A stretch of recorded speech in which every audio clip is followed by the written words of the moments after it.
clearly they want to convict Melly. And they want to convict Melly so bad, they're down to give this guy, if you don't know the whole story, this guy was the driver and the guy who helped Melly cover up, in the state's opinion, the double murder of his two other friends. They were all friends, four of them. They were in the car.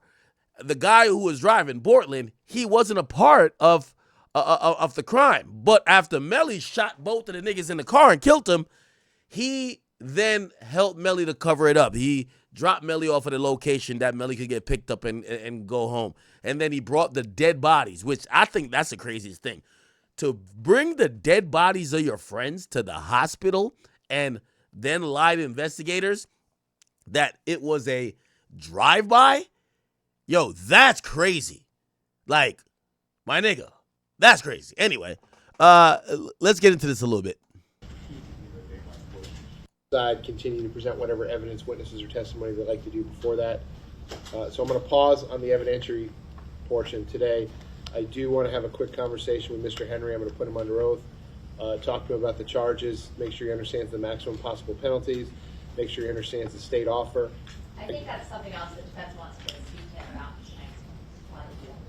Well, I'm going to put it on the record right now, but he doesn't. Now, keep in mind, Melly got locked up, I believe, 2018. So he's been locked up for like 7 years now. And the first trial ended up in a mistrial. And he's about to go to trial for the second time, but the trial was scheduled to start this year. They push it back to next year. So, you know, he's been trying to aggressively try to get out of jail. He just hired, I believe, Drew Finland. It's kind of looking like the state doesn't want him to get out, and they're not going to give him any reasonable plea because this is what they call a heinous crime. They were pursuing a death penalty for a while. Actually, this might be a death penalty case. Like, you killing two people point blank range, your homies in a car. If that's what happened, that's some shit. They're trying to make sure you don't see the light of day again, right? So they're down to even give this guy a deal as long as they could get Melly locked up for life. Now, this guy's been locked up. You know, he got out on bond a couple times, but he's been locked up for a good amount of time that he'll probably get credit for. If he takes this plea, which it was supposedly is going to be 16 years, number one, he definitely has to testify against Melly. But the time that he would spend would probably be like 8 years in jail. And then he'd be free. Tell me what his answer is now, but I just want to make sure he has all the info. And what I'll tell you all, I'll be back here tomorrow, and then, you know, I'm going to tell Mr. Henry this as well, but for his benefit now, if he wants to resolve the cases by way of a negotiated plea, that's fine with me. And if he doesn't want to, that's fine with me too. But the one thing that I am going to change, if you need me to, I can put him on maybe Tuesday afternoon, the 9th. I'd rather just not do it. I'd rather know yes or no the day before, because there's a significant, number one, I don't want him to feel any pressure. But number two, I got 250 citizens coming in here Wednesday morning, and there's Tuesday just, afternoon is fine, Your Honor. yeah, if need be. I have a hearing at 3:30. Okay. It's fee hearings. You know, Yeah. I'm going to try to get you the details of the plea. for a mental illness. Are they giving you any medication in the jail right now? All right. How are you feeling this morning? Your head is clear? You understand what's going on? All right. So, Mr. Henry, listen, you got two cases. I'm going to go one at a time. In case number 19-1871 CF10A, right now, you're charged as follows. Counts 1 and 2 is murder in the first degree with a firearm. Those are capital felonies, which means it's a mandatory life sentence. If the jury convicts you of count 1 or count 2 as charged, that's life in Florida State Prison. I have no discretion. Count 3 and count 4 are accessory after the fact to murder in the first degree. Those are each first degree felonies. The maximum penalty for each of those is 30 years in Florida State Prison. Okay? In your other case, which is case number 23-10643 CF10A, you're charged as follows. Count 1 is tampering with a witness in a capital felony. That is punishable by life in Florida State Prison. All right? As the maximum penalty. Count 2 is directing the activities of a criminal gang. That's a first degree felony punishable by life. So the maximum penalty there is also life in Florida State Prison. Count 5 is conspiracy to commit tampering. And again, as it's charged, that is also a life felony. The maximum penalty is life in Florida State Prison. And lastly, count 7 is unlawful use of a two-way communication device, as that's charged as a second-degree felony. The maximum penalty is 15 years in Florida State Prison. So right now, as to all the charges that you're facing, the maximum possible penalties are as follows. It's life in Florida State Prison, followed by life in Florida State Prison, followed by life in Florida State Prison, followed by life in Florida State Prison, followed by life in Florida State Prison, followed by 75 years in Florida. Gang, there's too many people snitching, bro. I would have took the plea right there, bro. Bro, Your Honor, you don't got to finish, bro. Just let me out of here, bro. Nah. Yo. State prison. Nah, that was crazy. Those are capital felonies, which means it's a mandatory life sentence. If a jury convicts you of count 1 or count 2 as charged, that's life in Florida State Prison. I have no discretion. In your other case, that is punishable by life in Florida State Prison, all right, as the maximum penalty. Count 2, to commit tampering penalty is a device, as that's charged the second. As to all the charges that you're facing, This is crazy. the maximum possible penalties are as follows. It's life in Florida State Prison, followed by life in Florida State Prison, followed by life in Florida State Prison, followed by life in Florida State Prison, followed by life in Florida State Prison, followed by 75 years in Florida State Prison. Oh, hell nah. Yo, you know what I would have said? You know what I said? Your Honor, pass me that goddamn bologna sandwich and take my phone number, cause sorry, nigga, I'm finna go home. Come on, bruv. Just pass me the bologna sandwich, man. Pass me the bologna sandwich and let's get this shit going on, man. Do you understand the charges and the maximum possible penalties involved? Okay. So, Mr. Henry, the state is telling me that they're extending an offer to you, and the offer is as follows. In case number 19-1871 CF10A, they're going to null process or drop counts 1 and 2, both first-degree murder charges. Okay. By the way, he should beat those charges, chat. Like, he didn't murder the guys. It's really alleged that Melly did it. However, they charge him with murder in case he was in on it, but there's no proof he was in on it. They barely got proof that they got proof that Melly did it, supposedly, but they don't got no proof this nigga was in on it. You'd have to prove he was in on it. But those are the charges that carry mandatory life. And in exchange for that, as to counts 3 and 4, in that case, the accessory after the fact to murder in the first degree, you're going to plead no contest to both of those. And as to the 4 counts in case number 23-10643 CF10A, you're going to plead no contest to all 4 of those counts. And in exchange for all of that, the state is offering that I would adjudicate you guilty and sentence you to the bottom of your sentencing guidelines, which is 195.45 months, about 16, it's a shade over 16 years and 3 months, 16 years and 3 months. All of those sentences will run concurrently, that is at the same time with each other. I would give you credit for all the time that you have served. Yeah, it sounds like they want this thing to take this shit, don't they? Understanding that you have a lot less credit time on the 23 case because it's a newer case. So that is what would be controlling. Whatever credit time you have on the 23 case, you can subtract that from the 100 I think and... he actually has more time on the 23 case than the 19 he's out of custody. Oh, okay. Well, whichever case you have more time, less time in custody, that's what would happen. And you get the credit for all the time that you've served. And again, that sentence would be 16 years, a shade over 16 years, 3 months in Florida State Prison. I would have to order restitution. The state would tell me the amount of that restitution. That restitution would be joint and several with any of your other co-defendants. If any of the other co-defendants were convicted at trial or entered pleas. In other words, the restitution only has to be paid once, but each person is responsible for 100% of it. All right, but as soon as it's paid, it's paid. I would have to impose mandatory court costs in each case, and I would have to impose a mandatory cost of prosecution in each case, which is $100. So, Mr. Henry, do you understand the offer that the state is making to you? Okay, the 16 years, 3 months, and a shade more. So I'm going to pause on it at this point, Mr. Henry. It's going to give you some time, whether that be tonight or also over the weekend, to talk to your lawyers about it, make sure they answer all your questions, talk to your family about it so you can make a decision. as to what you want to do. Now, let me explain this to you, sir.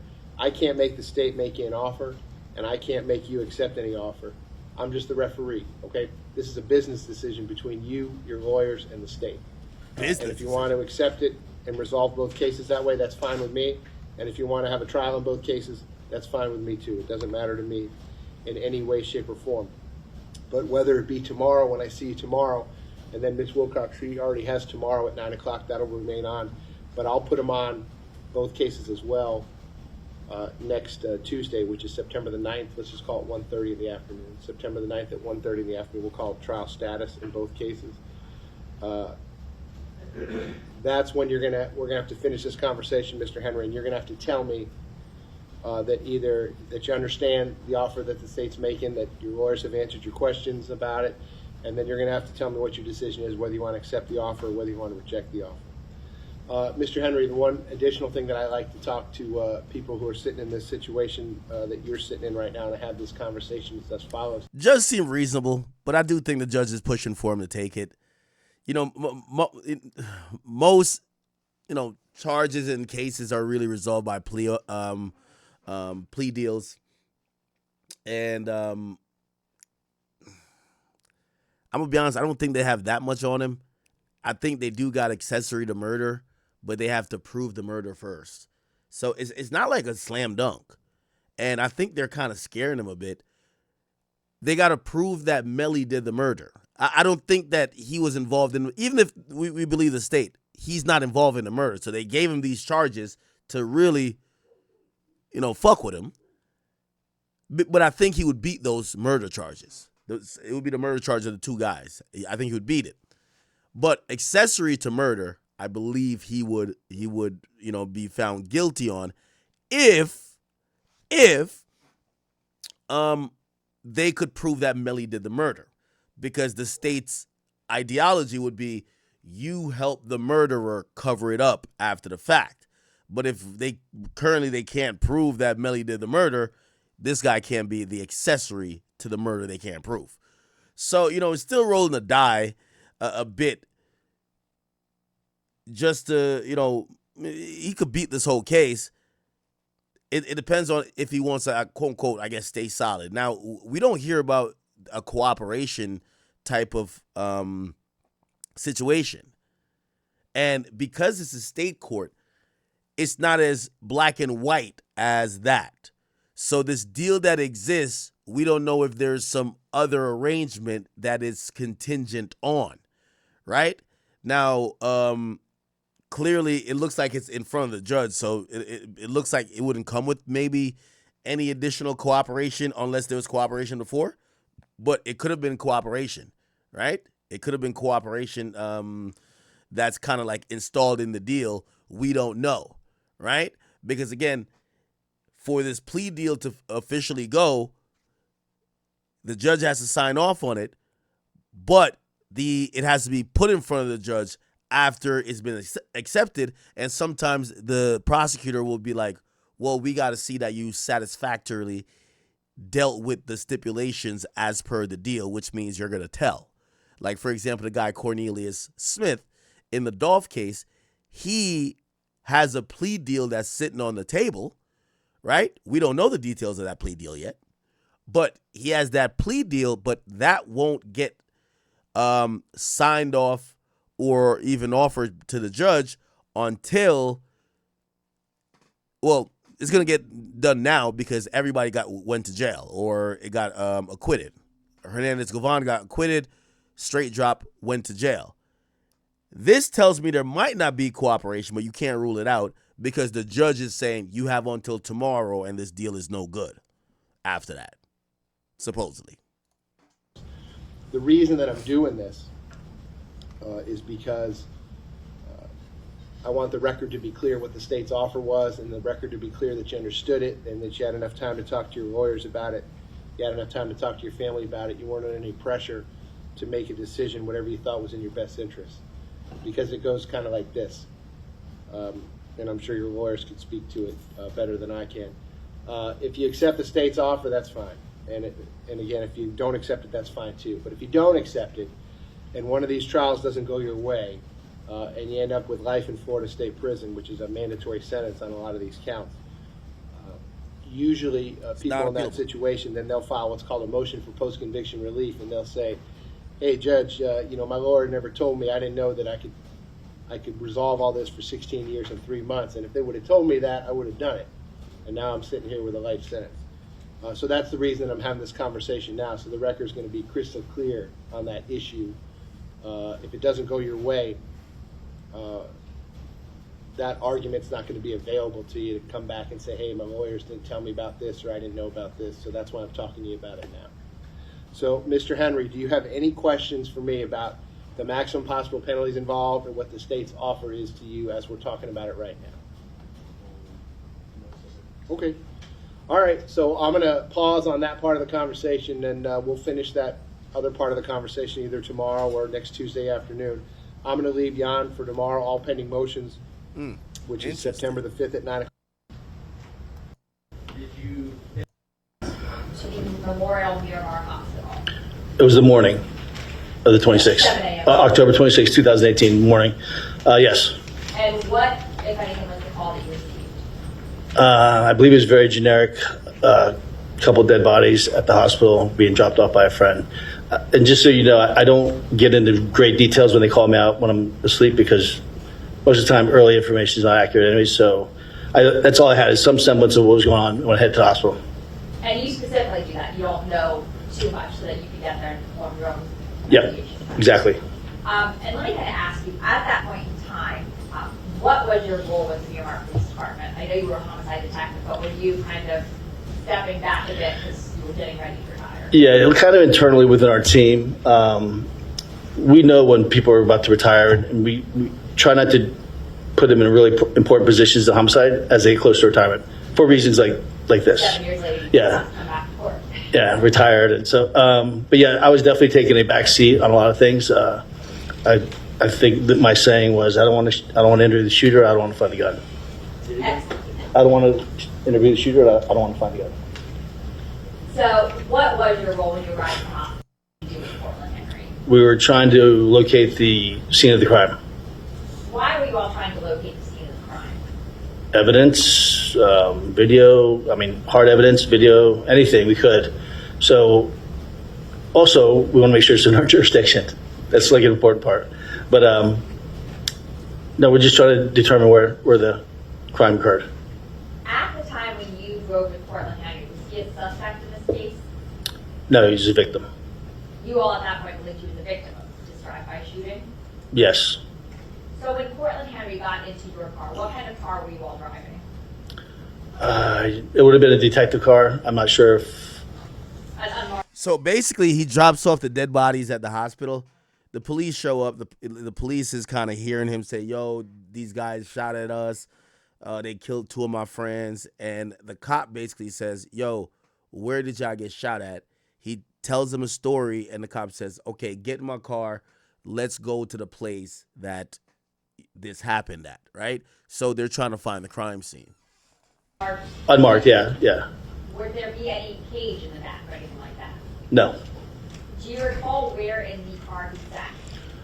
I want to say I believe he was in the front seat. Next to you. Yes. What did Mr. Henry do with you in the vehicle? He directed me to the location, and it seemed like it wasn't very forthcoming, and went back to the station. He was courteous. Wasn't, obviously I don't think he's cooperative in that situation, but So there was no questioning back and forth between you and him? no. Well, questioning is, where's this location? Exactly. Yeah. Nothing about, potential suspect or, the investigative part. We're just trying to determine where it happened, what happened. If he's a witness, he can.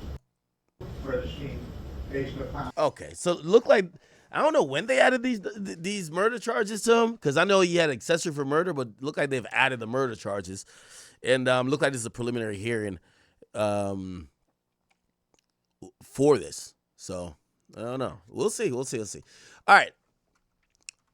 By the way, speaking of which, Cardi B actually beat her case, and I know we didn't really get to cover it, but Cardi B won her case for assault and battery. She was officially cleared, and this is how it ended.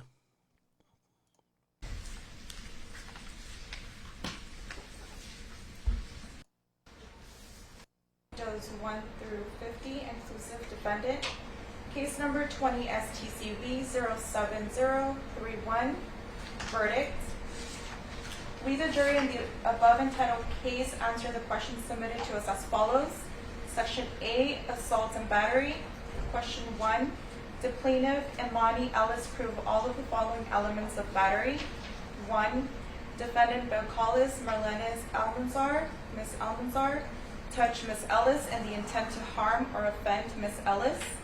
Number 2, Ms. Ellis did not consent to being touched. Number 3, Ms. Ellis was harmed or offended by Ms. Almanzar's conduct. And 4, a reasonable person in Ms. Ellis' situation would have been offended by the touching. Answer, no. Question 2, did Ms. Ellis prove all of the following elements of assault? Number 1, Ms. Almanzar acted with the intent to cause harmful or offensive contact with Ms. Ellis. Number 2, Ms. Ellis reasonably believed that she was about to be touched in a harmful or an offensive manner. Number 3, Ms. Ellis did not consent to Ms. Almanzar's conduct. Number 4, Ms. Ellis was harmed. And number 5, Ms. Almanzar's conduct was a substantial factor in causing Ms. Ellis's harm. Answer, no. By the way, because this is a civil trial, this is why the verdict sheet is very different, and that's why they're reading it like that. Section B, intentional infliction of emotional distress. Question 5, did Ms. Ellis prove all of the following elements of intentional infliction of emotional distress? 1, Ms. Almanzar engaged in extreme and outrageous conduct beyond mere insults, threats, indignities, annoyances, hurt feelings, or other trivialities that a reasonable person is expected to endure. 2, Ms. Almanzar intended to cause Ms. Ellis emotional distress. Number 3, Ms. Ellis suffered severe emotional distress.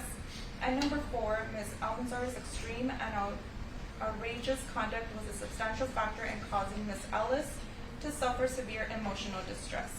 Answer, no.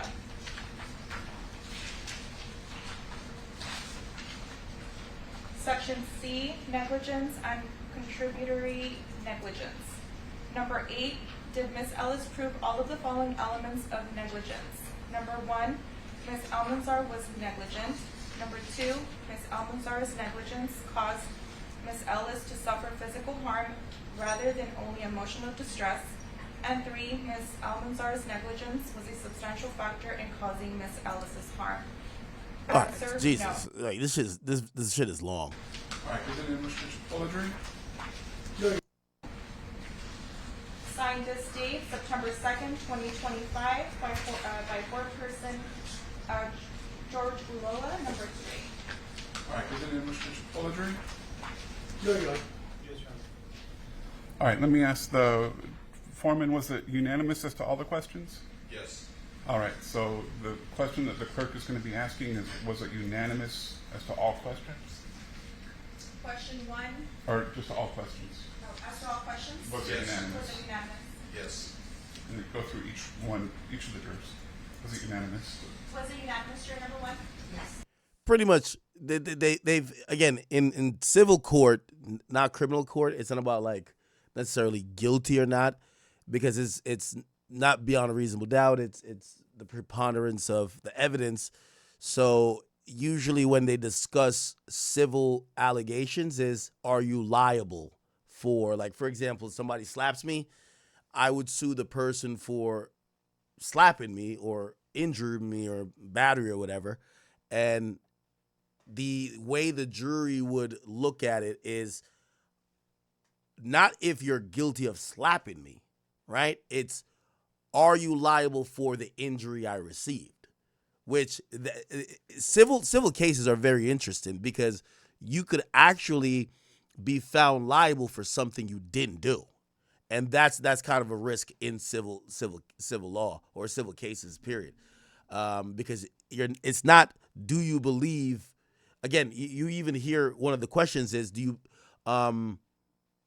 they had to answer if Cardi was, if they blame her for the woman getting injured or having a scar or whatever. Yeah, so it's very different. But basically, they said no to everything. Number 2, Yes. number 3, Yes. number 4, Yes. number 5, Yes. number 6, Yes. number 7, Yes. number 8, Yes. number 9, Yes. number 10, Yes. 11, Yes. and 12. Yes. All right, sounds like it was a unanimous verdict as to all questions. Can the clerk please record the verdict? The verdict has been recorded, Your Honor. All right, thank you.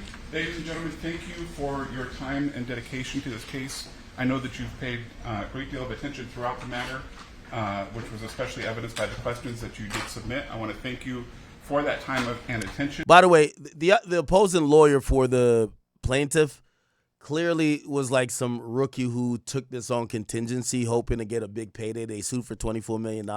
They were hoping to get some type of, they were just shaking the tree, hoping something would fall. And actually, they were probably hoping Cardi would settle. And, you know, remember I made the statement that, yo, why would Cardi even go to court? I'm pretty sure the reason why, actually, I know the reason why, because you pay one motherfucker, people start lining up with wild things because they're like, yeah, if we sue you for $24 million, and even if we get only $50,000, fuck it. We don't have $50,000. Thank you for the money. So she got to stand on business. And this was a stand on business type of thing. On behalf of my Now, in civil law, in most places, they have what's called SLAP. I don't know if you guys ever heard what that is. SLAP is a it's a, they have SLAP laws to prevent frivolous lawsuits or people who are taking advantage of the legal process who, in turn, by suing you, are infringing upon your rights. Like so in some cases, when there is a motion for, it's like an anti-SLAP motion, the person who lost the case has to cover the cost of the person you sued, right? And Cardi later talked about this. She said that, yo, the next time she gonna start putting belt to ass to motherfuckers because she's tired of people thinking they could just sue and whatever. Okay. So first thing first, I want to thank my lawyers. I want to thank the jurors. I want to thank the judge, and I want to thank the respectful press. I really, really appreciate that, and I want to thank everybody at home supporting me. I know you guys having a little key with the moment, but to be honest with you, I have missed my kids' first day of school today. I missed my kids' last week of school yesterday because of this.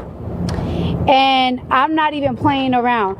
I will, even if I'm in my deathbed, I swear to God, I will say it in my deathbed. I did not touch that woman. I did not touch that girl. I didn't lay my hands on that girl. And with that being said, this time around, I'm going to be nice. The next person to try to do a frivolous lawsuit against me, I'm going to countersue. And I'm going to make you pay. Yeah, so countersue, and then, again, what's called, you know, again, this is a term you might not be familiar with, but it's called SLAP. Like, for example, this Meg Thee Stallion versus Milagro thing. Again, I don't know the full details of that case, but it might qualify for what's called SLAP, right? The idea is, for example, if, and I'm going to use that case as an example, right? Meg Thee Stallion don't like that this girl is talking bad about her or criticizing her or supporting Tory, right? So you know what Meg Thee Stallion does? She gets Roc Nation to sue Milagro, and by the case, there's a gag order that she can't even talk about Meg Thee Stallion while the case is going on. What does that do? Well, it infringes upon Milagro's right to actually exercise her First Amendment right, which is the freedom of the right to free speech, right? Because now her rights is being impeded on. Also, the motive of the lawsuit is to tie up Milagro in litigation, drain her resources, and also silence her, right? So if a judge agrees with that the lawsuit you brought is to try to shut somebody up, that's not how lawsuits work. you would file a anti-slap motion if it's going to get thrown out. And usually when a judge is about to dismiss those cases, they would grant you an anti-slap motion to say, because you tried to take away all this person's right, you got to pay for all their shit. So that's the way I think people like Cardi B. Now, granted, that's more seen in like, things where your First Amendment right is being infringed on. But slap also applies to any type of lawsuit where it's just frivolous. Like, if 50 chicks try to sue her for verbal abuse or, oh, you hit me, but there's not any type of proof in these lawsuits, those would be considered slap lawsuits. You're taking up the resources of Cardi B, of the court, and if it's frivolous and really has no basis in reality and it's a clear attempt to try to silence someone or try to keep them in court or harass them, a judge would think about granting that motion to get you paid back for whatever. Now, granted, does Cardi B have anything to gain, even if she was granted that slap motion, the anti-slap motion? No. Cardi's lawyers probably cost her a couple $100,000. That woman who sued her don't got a couple $100,000. But she got to at least try to fight back, because once you let one person think they could sue you and you just settle, it's World War V, right? Because this is not okay. I think people have like this misinterpretations of celebrities, like it's like, oh, well, we could ask for this and they're going to settle. You don't work at home and you don't work all day and you don't work for your money to give out your money. So don't ever think that I'm just going to give you my money that I work hard for. I don't lay in bed all day. I work all day and I work hard for my money, for my kids and for people I take care of. So don't you ever think that you're going to sue me and I'm just going to settle. And oh, my bad. Let me, okay. So first thing first, I want to thank my lawyers. I want to thank the jurors. I want to thank the judge. And I want to thank the respectful press. I really, really appreciate that. And I want to thank everybody at home supporting me. I know you guys having a little key with the moment, but to be honest with you, I have missed my kids' first day of school today. I missed my kids' last week of school yesterday because of this. And I'm not even playing around. I will, even if I'm in my deathbed, I swear to God, I will say it in my deathbed. I did not touch that woman. I did not touch that girl. I didn't lay my hands on that girl. And with that being said, this time around, I'm going to be nice. The next person to try to do a frivolous lawsuit against me, I'm going to countersue. And I'm going to make you pay. Because this is not okay. I think people have like this misinterpretations of celebrities. Like it's like, oh, well, we could ask for this and they're going to settle. You don't work at home and you don't work all day and you don't work for your money to give out your money. So don't ever think that I'm just going to give you my money that I work hard for. I don't lay in bed all day. I work all day and I work hard for my money, for my kids and for people I take care of. So don't you ever think that you're going to sue me and I'm just going to settle and just give me my money. It's not going to happen. I do also want fans at home, though, not to find their social media, her family's social media, her social media, and bother her. I hope that this is something that I leave behind, that she leave behind. Don't go bother her. Don't be talking about her. Don't be talking about how she look. Don't call her no nasty names. Let's just put this She got a little crazy. So don't talk about how she look. behind, but I'm giving a warning. I am not that celeb that you're gonna sue and you think it's gonna settle. I'm not gonna settle, especially when I'm super completely innocent. I know I got a little reputation, but I swear to God I'm innocent. I swear to God, like this, like I'm really innocent for real. And I just want to say thank you, everybody. It's been really tough. It's been really long nights for me. I'm in the middle of album rollout, so it's been late nights. Am I the drama? And early 5:30 in the morning. I gotta get up 5:30 so I can look like this for y'all. Muchas gracias para toda mi gente latina que me están soportando y vinieron toda la mañana. Ustedes se ven bien maquillada, pelo, cuerpo bonito y vinieron para acá What the fuck? para 5 días. Show me support 5 días. Y los hombres también. Una peluca diferente. Una peluca diferente. I'm telling you guys, when I say that my forehead is raw from changing all these wigs, raw. And yeah, thank you for the witnesses and thank you for everybody that just took their time to come out here. Let me. Okay. All right. There it goes. So that case has been resolved. And we'll see who else tries to sue, if they keep trying to sue her. I think we played this yesterday. By the way, I don't know what's going on with Lil Baby. He's been really MIA. Lil Baby has gone missing ever since the Young Thug scandal. Interrogate. That's what we're going to call it, chat. Interrogate. Yeah. He's gone missing. He had a European tour that people said he kind of quietly postponed, and people are wondering why. They're saying all of his European dates have gotten canceled, right? And not only that, his album that was slated to drop tonight, called The Leaks, has not been released, and there's no explanation. Now, there could be a lot of things going on. Remember, he's caught up in the scandal, I guess a scandal, if you want to call it that. One of his best friends, Young Thug, who was supposed to be featured on the album, Young Thug is getting into it with his label owner. I could imagine that his relationship with his label owner is a little bit stressed. Not saying that would prevent the music from coming out, but something is going on. Tours canceled, album pushed back, no type of announcement. I think, let me see, Lil Baby Instagram, Lil Baby.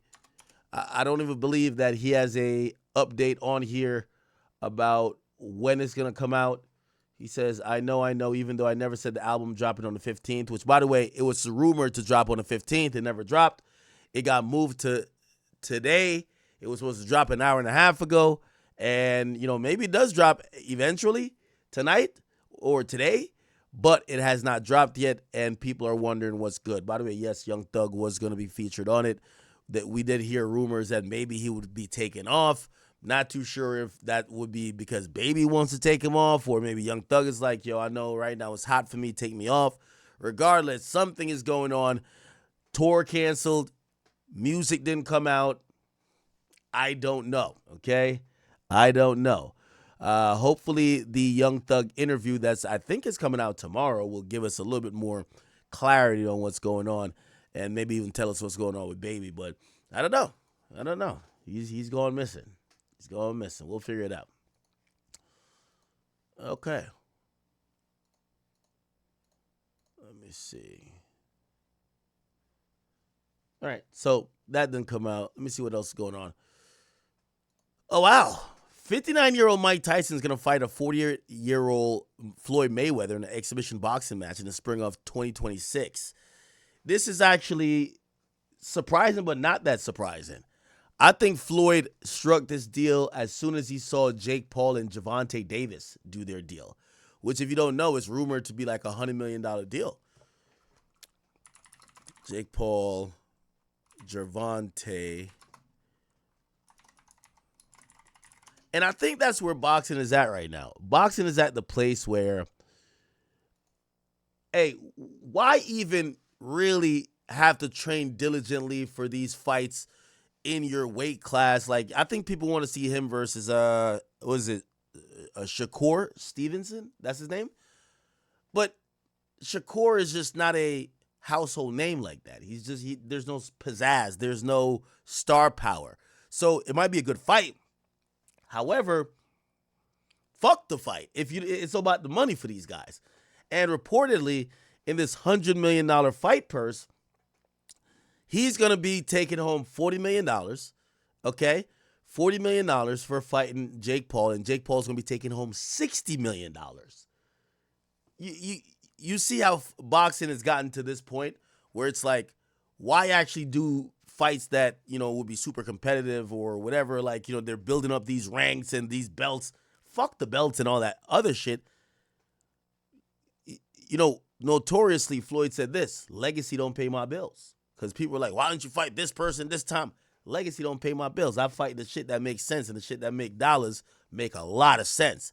So Javante was getting 40. You're getting 60 million is going to Jake Paul. And as soon as Floyd sees that, you know Floyd's all about the money. Floyd goes and grabs Tyson and says, yo, let us go get our $100 million too.